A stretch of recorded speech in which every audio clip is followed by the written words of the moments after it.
And, while we talk about incompetent leadership here, China has what you could say is very effective leadership under Xi Jinping, but he is taking the country off the cliff. What he's doing is generally isolating China from the rest of the world. He's becoming increasingly aggressive against China's neighbors to its south and to its east. And he is the author of domestic policies that are creating real stress in society. So, for instance, the zero COVID policy, which are basically draconian lockdowns to prevent any transmission of the disease. And he also has these Maoist economic policies, which are now leading to a contracting economy and a plunging property market. The reason why property is so important in China is that that is actually the primary store of people's wealth. And because of that, people are losing basically half the value of their wealth in like 6 months. That occurred this year. This is just incredible. And that's why China right now is in such a fragile state. So what is the practical outcome of that then? What is the practical application of if half of my wealth was gone in 6 months? They jump out of windows in cities and do strange things when people lose all their money like that. It reminds me of scenes of stock market crashes and so forth. I mean, losing half your money in 6 months is more than a setback. It's life-changing. It's devastating. It is devastating, and it's occurring as one crisis piles up against another.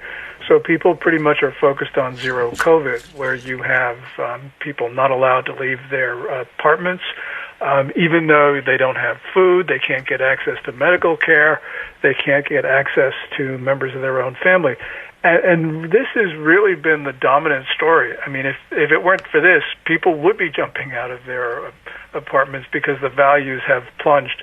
But, it's just one thing after another. And I think people have become a little bit desensitized to it, but also the Communist Party is extremely coercive, so it keeps people in a point where social control prevents them from doing what they would normally do in a free society. Yeah. Let me ask you about some other things that are going on there, because you see this elevated hostility towards Taiwan, and I know you and I have talked about that a lot. There was a time when you didn't think Taiwan was particularly vulnerable because the Chinese didn't want to take that step. But right now, with such a weakness in the White House, China needs to distract their citizens from what's going on at home. It's often the way these things work. Is it more volatile now between China, mainland China, and the Republic of China, Taiwan, than it has been in years past? Well, certainly, and extremely volatile. And, as we saw on the first of this month, these drone incursions into Taiwan airspace. And China engineered these incursions to be especially provocative, where it looks like they were trying to trigger a conflict.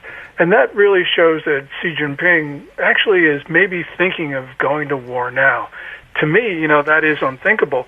But when you start to look at his actions, you have to wonder what he has in store for us. And I think he can take us by surprise, because President Biden, the Pentagon, they're just not focusing on this.